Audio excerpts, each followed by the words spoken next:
নরনারায়ণ তখন সবে যৌবনে পদার্পণ করেছেন।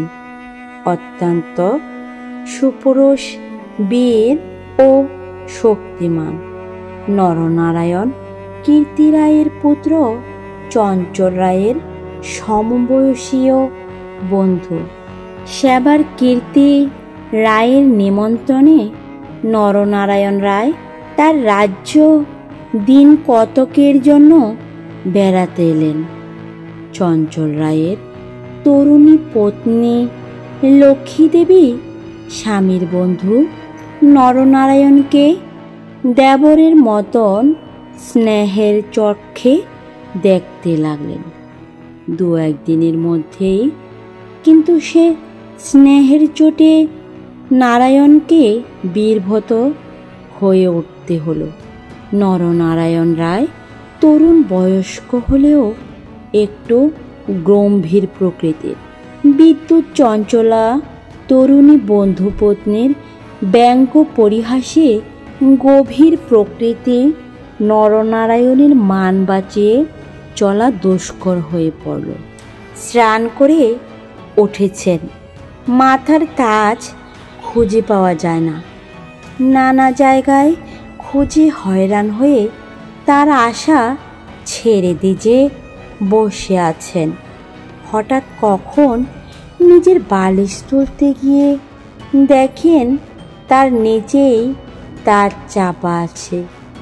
যদিও এর আগে তিনি বালিশের নিচে খুঁজেছেন।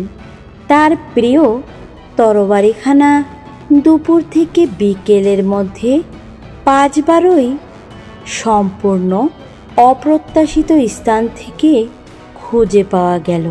তাম্বুলে এমন সব দুর্বর সমাবেশ হতে লাগলো যা কোনো কালেই তাম্বুলের উপকরণ নয়।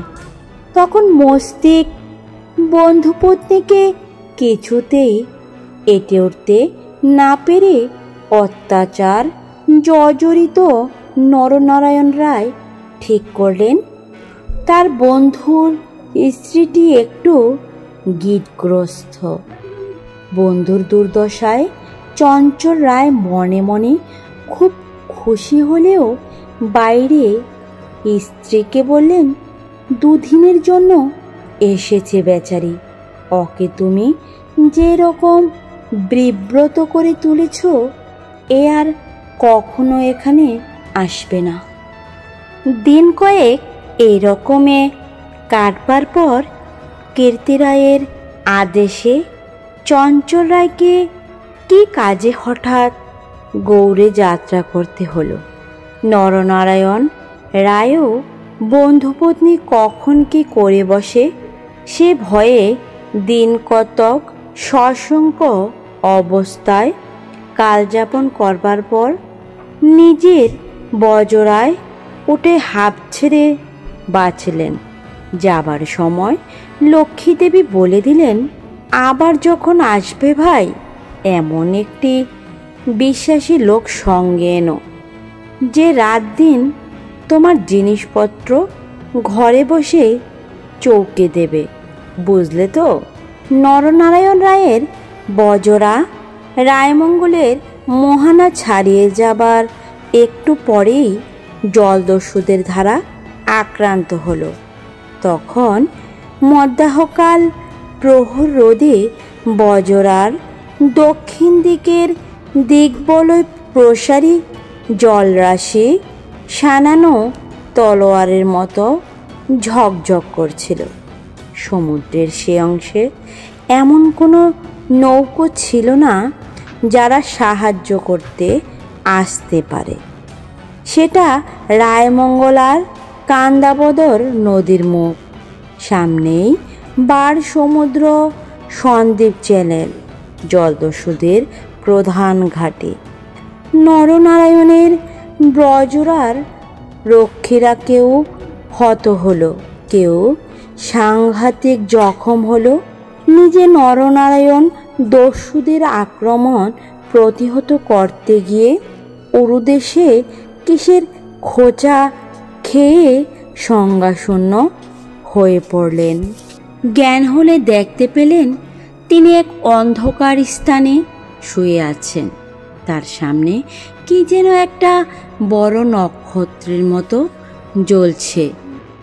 খানিকক্ষণ জোরে চোখের পলক ফেলবার পর তিনি বুঝলেন যাকে নক্ষত্র বলে মনে হয়েছিল তা প্রকৃতপক্ষে একটি অতি ক্ষুদ্র গবাক্ষপথে আগ্রত দিবালোক। নরনারায়ণ দেখলেন তিনি একটি অন্ধকার কক্ষের আর্দ্র মেঝের ওপর শুয়ে আছেন। ঘরের দেয়ালের স্থানে স্থানে সবুজ শ্যাওলার দল গজিয়েছে। আরও কদিন আরও করাত গেল, কেউ তার জন্য খাদ্য আনলে না। তিনি বুঝলেন যারা তাকে এখানে এনেছে তাকে না খেতে দিয়ে মেরে ফেলাই তাদের উদ্দেশ্য। মৃত্যু সামনে, নির্মম মৃত্যু। সে দিনমানও কেটে গেল। আঘাতজনিত ব্যথা এবং ক্ষুধা তৃষ্ণায় অবসন্ন দেহ নরনারায়ণের চোখের সামনে থেকে গবাক্ষ পথের শেষ দিবালোক মিলিয়ে গেল। তিনি অন্ধকার ঘরে পাষাণ শয্যায় ক্ষুধাকাতর দেহ প্রসারিত করে অধীরভাবে মৃত্যুর অপেক্ষা করতে লাগলেন। প্রকৃতির একটা ক্লোরোফর্ম আছে, যন্ত্রণা পেয়ে মরছে এমন প্রাণীকে মৃত্যু যন্ত্রণা থেকে বাঁচবার জন্য সেটা মুমূর্ষু প্রাণীকে অভিভূত করে। ধীরে ধীরে যেন সেই দয়াময়ী মৃত্যু তদা এসে তাকেও আশ্রয় করলে। অনেকক্ষণ পরে, কতক্ষণ পরে তা তিনি বুঝতে পারলেন না। হঠাৎ আলো চোখে লেগে তার তদাগর কেটে গেল। বিস্মিত নরনারায়ণ চোখ মেলে দেখলেন তার সামনে প্রদীপ হস্তে দাঁড়িয়ে তার বন্ধু পত্নী লক্ষ্মী দেবী। কথা বলতে গিয়ে লক্ষ্মী দেবীর ইঙ্গিতে নরনারায়ণ থেমে গেলেন। লক্ষ্মী দেবী হাতের প্রদীপটি আঁচল দিয়ে ঢেকে নরনারায়ণকে তার অনুসরণ করতে ইঙ্গিত করলেন। একবার নরনারায়ণের সন্দেহ হলো এসব স্বপ্ন নয় তো, কিন্তু ওই যে দীপশিখার উজ্জ্বল আলোয় আর্দ্র ভিত্তি গাত্রের সবুজ শ্যাওলার দল স্পষ্ট দেখা যায়। নরনারায়ণ শক্তিমান যুবক, ক্ষুধায় দুর্বল হয়ে পড়লেও নিশ্চিত মৃত্যুর গ্রাস থেকে বাঁচবার উৎসাহে তিনি ধীরপদে অগ্রব্রতিনী গ্রীব্যগামিনী বন্ধুপত্নীর পশ্চাৎ পশ্চাৎ চললেন।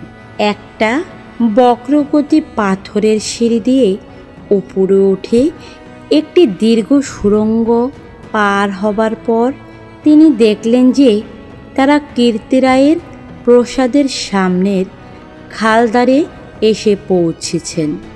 লক্ষ্মী দেবী একটা ছোট বেতে বোনা থলি বার করে তার হাতে দিয়ে বললেন, এতে খাবার আছে, এখানে খেও না। তুমি সাঁতার জানো? খাল পার হয়ে ওপারে গিয়ে কিছু খেয়ে নাও, তারপর যত শীঘ্রই পারো পালিয়ে যাও। ব্যাপার কি? নরনারায়ণ রায় একটু একটু বুঝলেন। তার বেশমেত জমিদারি কীর্তিরায়ের জমিদারির পাশেই এবং তার অবর্তমানে কীর্তিরায় ওই দনু যমন দেবের বংশধরের ভবিষ্যৎ রতনিদ্রার অত বড় বিস্মৃত ভূসম্পত্তি সৈন্য সামন্ত কীর্তিরায়ের হাতে এলে তিনি কি আর কিছু গ্রাহ্য করবেন? কীর্তিরায় যে মাথা নিচু করে আছেন তার এই কি কারণ নয় যে তার এক পাশে বাকলা চন্দ্রদ্বীপ, অন্য পাশে ভুলুয়ার প্রতাপশালী ভূঁইয়া রাজা লক্ষণ মাণিক্য। প্রদীপের আলোয় নরনারায়ণ দেখলেন তার বন্ধুপত্নীর মুখে সে চটুল হাস্যরেখার চিহ্ন নেই। তার মুখখানি সহানুভূতিতে ভরা, মাতৃমুখের মতন স্নেহ কমল হয়ে এসেছে। তাদের চারিপাশে গাঢ় অন্ধকার, মাথার উপর আকাশের বুক চিরে দিগন্ত বিস্তৃত উজ্জ্বল ছায়াপথ। নিকলেই খালের জল জোর ভাটার টানে তীরের ফোগলা গাছ তুলিয়ে কলকল শব্দে বড় নদীর দিকে ছুটেছে। নরনারায়ণ আবেগপূর্ণ সুরে জিজ্ঞাসা করলেন, বউ ঠাকুরুন, চঞ্চল কি এর মধ্যে আছে? বউ ঠাকুরুন, আমার এক বোন ছেলেবেলায় মারা গিয়েছিল। তুমি আমার সেই বোন, আজ আবার ফিরে এলে